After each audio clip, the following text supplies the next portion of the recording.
Greetings, multiversites. It's Harry Wilkinson, your multiverse maniac. And I'm here talking all things multiverse in the DC and Marvel cinematic universes and the comics sometimes, and actual science research and theories around what many scientists believe is a real life, actual multiverse.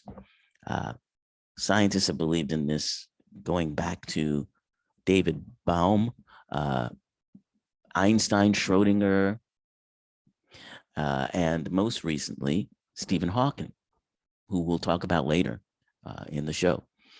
But right now, we're going to talk about Loki season 2, which has started filming in the UK. So we're going to talk about that. Some footage has come to light, so we have some sneak previewy stuff to talk about. Now, if you haven't seen Loki season 1 yet, then you should jump off as soon as I get to that part, because there will be some spoilers. We're going to review a little bit of season 1 before we get into what season 2 could possibly be about.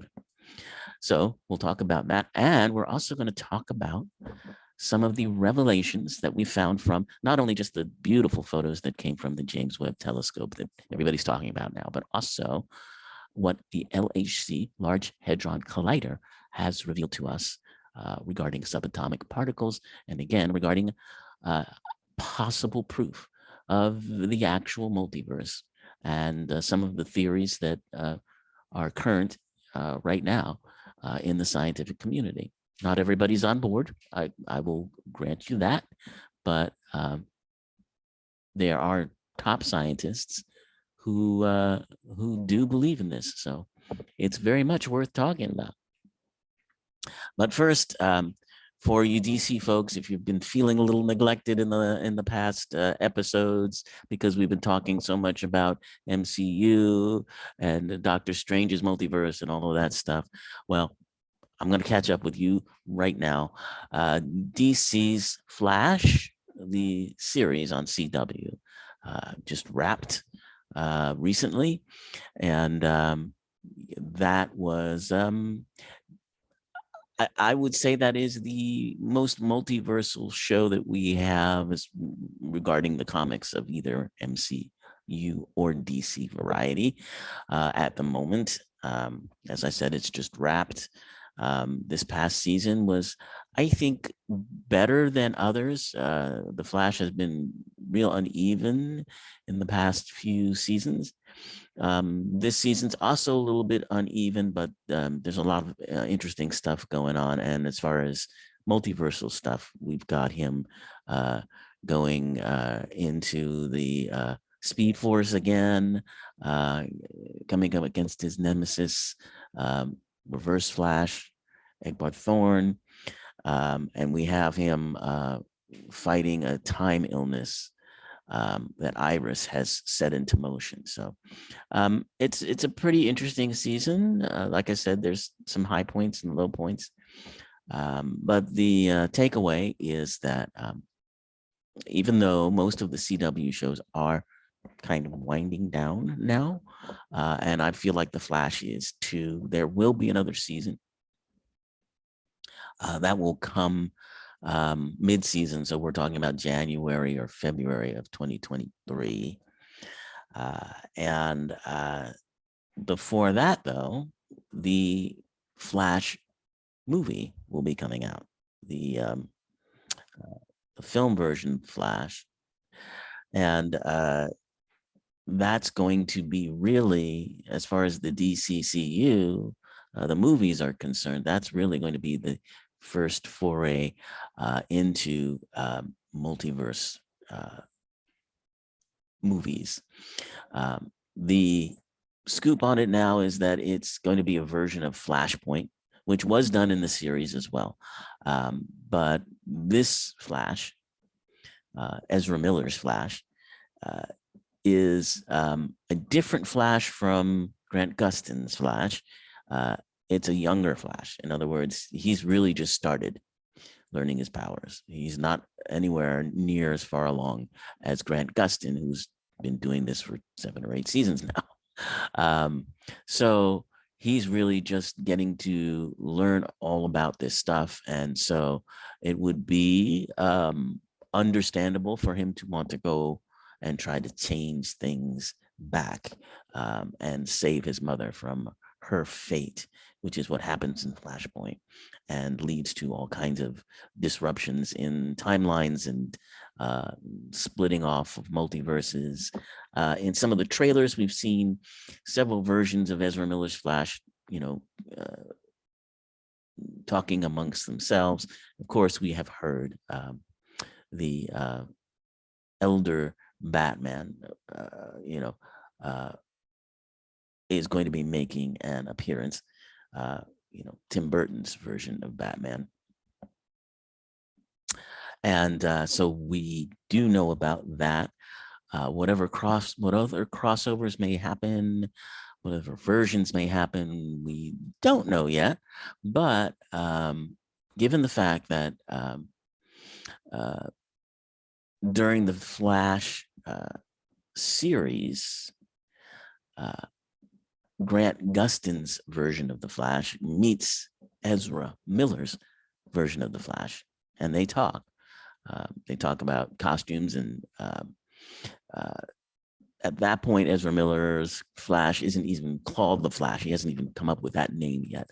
So Grant Gustin is sort of mentoring him in a way. So they have met, and that sets the stage for Grant Gustin's Flash to possibly make an appearance in the Flash movie. So it just remains to be seen what all that's going to be about. Flash movie comes out in November, so there will be plenty of time between that and the new season of the Flash that will be coming up in, like I say, January, February 2023. So there you have it. That's about all that's new in the DCCU as regards multiverse stuff. But we'll be anxious to see how it fares and where it takes us. I know we've got Black Adam coming up. I don't think Black Adam is going to be a multiverse movie of any kind. But there may be some clues and some Easter eggs in there. So we'll take a look at that too. All right. Let's talk about Loki season 2. Well, let's talk about Loki season 1 first, because we ought to refresh your memory about that in case you've forgotten. Sylvie actually murdered He Who Remains, the version of Kang that they met, who controls the TVA, the Time Variance Authority. And the whole storyline is explained about how he created the Time Variance Authority to keep in line all of these other multiverses that he discovered, because the variances of Kang, he says, are much worse than he is. So, and he was part of this multiversal war between the Kangs that wanted to, each one wanting to take over every other universe. So Kang settled on this TVA to kind of keep the timeline straight so that this multiversal war doesn't split off and happen again. But with the murder of him by Sylvie, that resets everything. So when Loki returns to the TVA, he sees a statue of a version of Kang. We don't know exactly what version of, but we've been warned by He Who Remains that it's likely a worse version of Kang than we've seen. And he meets Mobius. So if we're picking up in season 2, it's likely to pick up with him trying to explain to Mobius everything that's happened in season 1, because the timeline's been reset since the murder of He Who Remains by Sylvie. And so likely, at least the first episode or part of the first episode will involve Loki trying to explain who he is, why he's there, what's happened, and apparently somehow he'll get Mobius to believe him, because the first of the leaked fan footage that we've seen seems to involve time travel. They seem to go back to the 70s, because there's posters of these 70s movies around. They're in front of a movie theater, and they seem to be working together on something. So there's a lot of interesting Easter eggs in that too. We see Disney movies like Herbie Rides Again, which came out in 1974. And we also see a connection to the Eternals with a poster of Kumail Nanjiani's Kingo. If you remember him from the Eternals, if you've seen the Eternals, he is one of the Eternals who became a Bollywood star, and in order to hide his eternalness, he pretends to be his grandfather and then his father, and in varying versions of himself throughout the ages. So we see a 1970s poster of Kingo starring in one of his films. So does that mean that Kingo's going to make an appearance in Loki? Yeah, I don't know. It could just be a little Easter egg or something. It's possible. So, but that's speculation for now. What we do know is that it does seem to take place in the 1970s. And it seems like Loki and Mobius are working together, maybe using their or the TVA's abilities to travel through time and space. Perhaps they're looking for Kang the Conqueror. Or perhaps they're looking for Sylvie. Because remember, Loki's in love with Sylvie. And I'm sure wants to find her. As for Sylvie, in more leaked footage that we found, we see Sylvie walking into a parking lot. She's dressed in McDonald's employee garb. She's clearly in disguise, so she's running from something. Now, whether she's running from Kang or whether she's running from Loki and Mobius, we don't know. In that same leaked footage, we also saw more footage of Loki and Mobius, and they're really kind of buddy cop.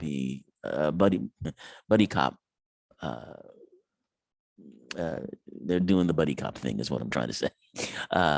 They're really buddy copping it around there. So it looks like they're working together, and perhaps they're looking for her. Perhaps they're looking for Kang. We don't know. It's just more will reveal itself. And of course, we've got Marvel coming up at San Diego Comic-Con this weekend. So we can look forward to probably hearing a lot more about what's going on with Loki season 2. And some of the other stuff that we may be learning about where the MCU is headed multiverse-wise. Now, I've told you I'm pretty sure where we're headed, which is a film versions of Time Runs Out and Secret Wars. Those are MCU comic book series that were very popular, and it seems likely that that's where they're heading with this, but it hasn't been announced officially, so we'll see. If what I'm thinking is true, they're going to be very different from the comic versions, and we'll talk about that. We'll get into all of that stuff. As I said, I don't like to get into the comic minutia, and I know that's going to piss off hardcore MC comic fans, Marvel comic fans, but this is more for the sort of more casual Marvel fan. who maybe knows the comics a bit, loves the movies, and getting into that minutia is, interesting for some, and there's plenty of space for that on YouTube and in podcasts. So, there's plenty of places you can find for that. Well, we're going to talk about them, but we're going to not be delving that deeply into it. We're just going to talk about them as they relate to the movies and the series and all of that stuff. So anyway, enough of that backtracking. Let's see what more we can think about as far as what could happen in Loki season 2. Well, as I said, it's likely that there's going to be some sort of interaction between Loki and Mobius. Perhaps he's going to get interrogated. And it seems likely, given this footage, that, once Loki tells Mobius about Kang, that they're going to sort of resume their buddy cop relationship from season 1. And because that actually was very popular with fans. They really liked seeing that. So they may bring that back in. That's what it looks like. But it could go in a bunch of other directions. Loki could be trying to find Kang himself. Loki could have multiple, ideas on his own that Mobius doesn't know about, because we know Loki has many alternate motives, mostly having to do with himself. Although, the Loki character, the whole point of this is the Loki character is changing. So we're seeing that arc. So it's coming. Like I say, it looks like, so the time frame here is, it looks like, given that they're starting shooting now, that's going to take a couple of months. It's likely to be mid 2023 before we would see the series hit on Disney Plus.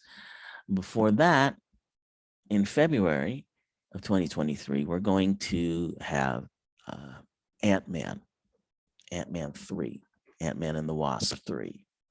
And that will be really our next step forward into the multiverse for the MCU. You will see a version of Kang in that movie. So that may very well set up what's going to happen in Loki season 2 as well. So much to be revealed, much to be seen. I'll be keeping my ear to the ground this weekend as San Diego Comic-Con unfolds, and then we'll talk more about what's revealed there. And then in the fall, there's a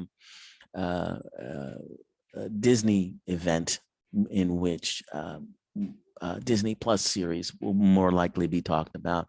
The Comic-Con will probably focus more on the movies. So between now and September, we should be getting a lot more information and verification about where we're going with all of this. But in the meantime, I will be doing episodes focusing on Secret Wars and Time Runs Out. So we'll be ready. Don't you worry. All right, great. That's Loki season 2. So let's talk now about some of the revelations that have come to light. Well, we'll talk about the James Webb pictures first, because they do have a role to play in the possible researching and looking for evidence of a multiverse. And what we've seen in these pictures, and we've had the pictures before from Hubble, but these are much more detailed. We're seeing galaxies far, far away. Okay. That they speculate happened just a few 100 million years after what they consider to be the Big Bang. Now, the Big Bang, you have to remember, is a theory too, and there are different interpretations of that, one of which leads to a, a pretty a pretty solid possibility of a multiverse. We're going to talk about that because it is a theory that was put forward by a major scientist. And as I said, we'll get to that in a minute. But also, besides, and kind of under the radar, behind all of this, excitement around the Webb pictures, are the things that the Large Hadron Collider has started to reveal. Now, we talked about this before. Large Hadron Collider has been out of commission for about 3 years while they upgraded and did a lot of work on it. And it's just recently started. It's geared up, and they have revealed already 3 exotic particles that have not been observed before. Now, recall that, the Large Hadron Collider is very responsible for providing what scientists are happy with as proof of the God particle, better known as the Higgs boson, which helps us to understand dark matter and how matter becomes matter from energy. Higgs boson was speculated about and theorized about for decades before the Large Hadron Collider actually provided proof. So I liken that to kind of where we are with multiverse theory. As I said, many scientists strongly believe that there is a multiverse, but it's been very hard to prove. And now, with the technologies that we have, we are starting to see some signs of that. So some of these exotic particles are a big step towards that. But here's what CERN has to say about how we might test for a multiverse, or as they call it, extra dimensions. So one option, they say, would be to find evidence of particles that can exist only if extra dimensions are real. And theories that suggest that these extra dimensions are real predict that in the same way as atoms have a low energy ground state and excited high energy states, there will be heavier versions of what's thought of as standard particles in other dimensions. So these heavier versions of the particles would have exactly the same properties as the standard particles, but with a greater mass, and also would be visible to detectors. So if these particles were to be discovered, for instance, bosons with a mass 100 times larger than the standard version, this might suggest the presence of extra dimensions. And they can only be revealed at the high energies reached by the Large Hadron Collider. So that's why that's a very important tool as we begin to, or continue to, explore this. Now, let's talk about this idea of the Big Bang, which, the standard story goes, the Big Bang happened millions and millions and millions of years ago and gave birth to the universes that we know. But the theory that most people are familiar with is by no means the most accepted version of the theorizing around a Big Bang. And there are scientists who think that there wasn't such a Big Bang or that it happened differently. And one of those scientists happened to be Stephen Hawking, along with his partner, Thomas Hertog. And they wrote a paper together about something called eternal inflation. Now, I know if you're going shopping and you're buying groceries, it seems like we have internal inflation right now, but that's not the eternal inflation they're talking about.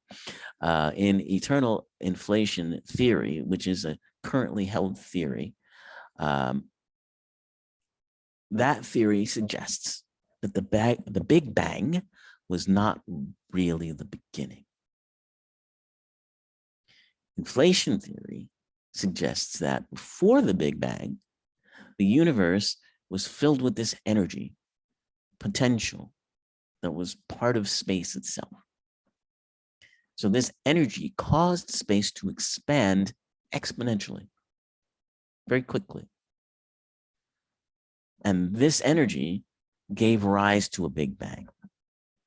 But because inflation, like everything else, is quantum in nature, it may have ended differently at different times in different locations, while the space between the locations continued to inflate. So in turn, this means that there will be regions of space where inflation ends and a Big Bang begins, but these regions can never encounter one another as they're separated by regions of inflating space.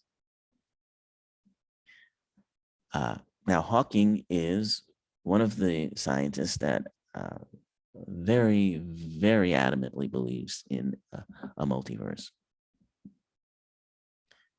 And what his view of the universe using this inflation theory is saying is that there's a mosaic of different pocket universes separated by this inflating ocean of space.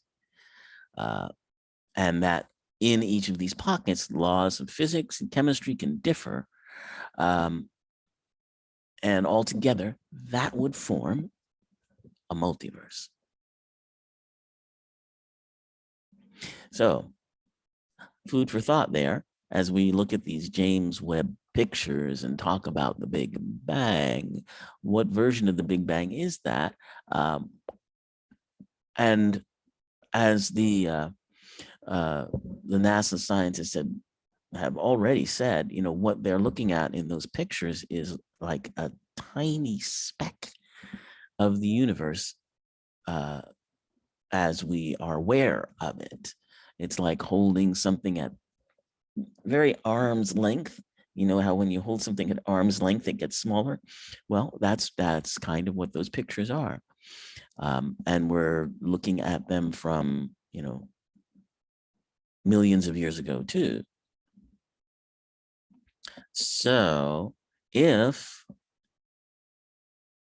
Dr. Hawking's predictions are correct, then the Big Bang isn't the only Big Bang. And there may have at different times been different Big Bangs, if you will, and pocket universes scattered throughout. So things like the LHC and the James Webb Telescope take us that much closer to actually finding proof of this. And we talked about the cold spots that many scientists believe indicate multiple universes. We'll get back to that too. But that's for another episode. All right. So next time we're going to talk a little bit more about this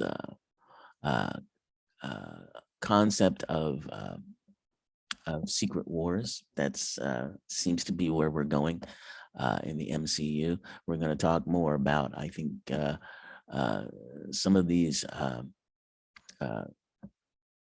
revelations from LHC, because there were a number of them, and a number of these exotic particles, which can provide us with some fascinating insights.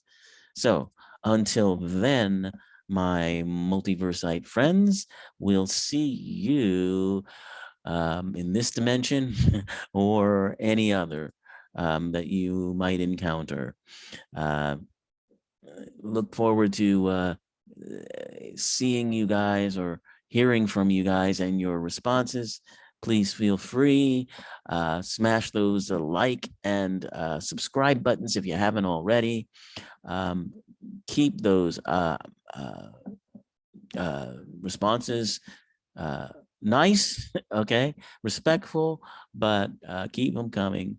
And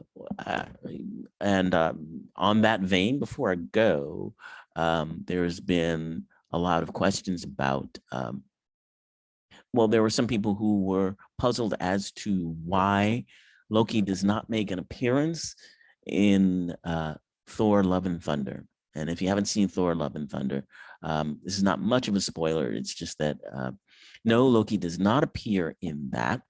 And the reason being is that as far as Thor knows, as far as everything that is going on in Thor's world, Loki's dead. That's what he believes. He doesn't know anything about what's going on in the TVA or any of the stuff that happened in the Loki season 1 series. They may bring that in as they start to bring things together. And we may find a scene where Loki and Thor are reunited. But for now, as far as Thor knows, and then he makes reference to this in the movie, Loki's gone. So that's why. And they're not in the same timeline or universe at the moment. But that can change. All right.